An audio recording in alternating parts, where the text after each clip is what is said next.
There's a 99% chance you've used Minoxidil wrong. Not the wrong way, the wrong type.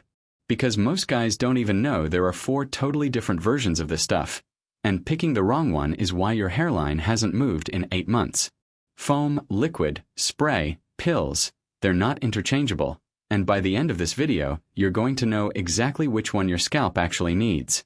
Let's get into it. The origin story. Minoxidil wasn't even designed for hair. Back in the 1970s, it was a blood pressure pill. Doctors handed it out to patients with severe hypertension and noticed something strange. Patients were growing hair. Thick, unwanted hair all over their bodies. Doctors called it hypertrichosis, and what looked like a side effect to a cardiologist looked like a goldmine to a dermatologist. By 1988, the FDA approved a topical version specifically for hair loss, and that's the Minoxidil most of us know today. Topical Solution. The original. This is the liquid version, the one that comes in a dropper bottle. It was the first commercial hair loss Minoxidil, hitting shelves in the 80s. Over a 5-year tracking period, the 2% solution produces its biggest growth spike in year 1 for men, and that growth holds steady afterward, with a 5% version performing even better. The big selling point here is precision. The dropper lets you target a specific thinning patch instead of coating your whole scalp. It's also generally the cheapest option on the market. The catch, it contains propylene glycol, an alcohol-based ingredient that can leave your scalp red, flaky, or itchy, especially if you've got sensitive skin. Minoxidil Foam, the upgrade. Foam showed up in the early 2000s as basically a fixed version of the solution. Foam and liquid work through the exact same mechanism, widening blood vessels in the scalp, increasing blood flow to follicles, and extending the growth phase of the hair cycle.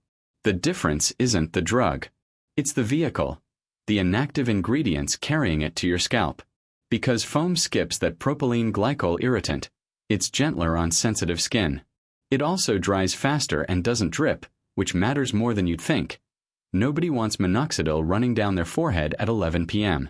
The trade-off, liquid actually penetrates thicker hair better, since foam can struggle to reach the scalp if you've got a lot of hair sitting on top of it. The spray, convenience mode. This is the newest player.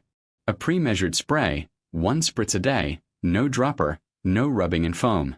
It's built for guys who hate the wet head feeling or who worry about getting product on their pillow. Functionally, it delivers Minoxidil the same way the others do. Same active ingredient, same mechanism, just a cleaner application method. Some sprays on the market now even combine Minoxidil with other ingredients to boost absorption, which is worth checking if you're shopping around. Oral Minoxidil, the wild card. Now here's where it gets interesting, and where most guys have no idea this even exists.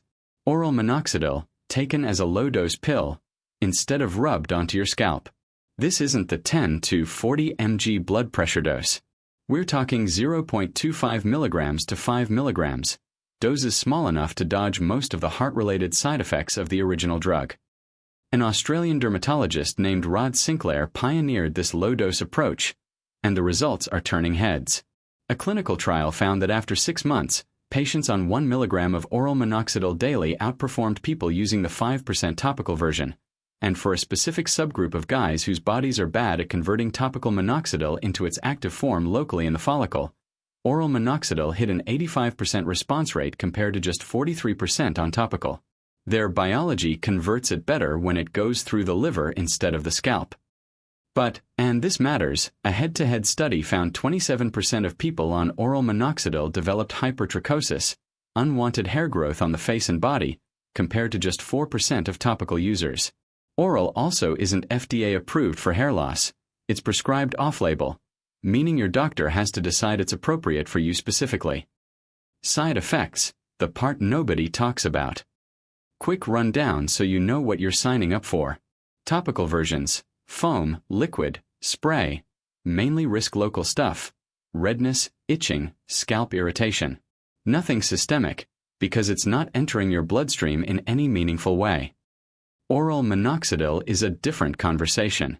Because it's systemic, it can cause lightheadedness, fluid retention, a faster heart rate, headaches, swelling around the eyes, and trouble sleeping.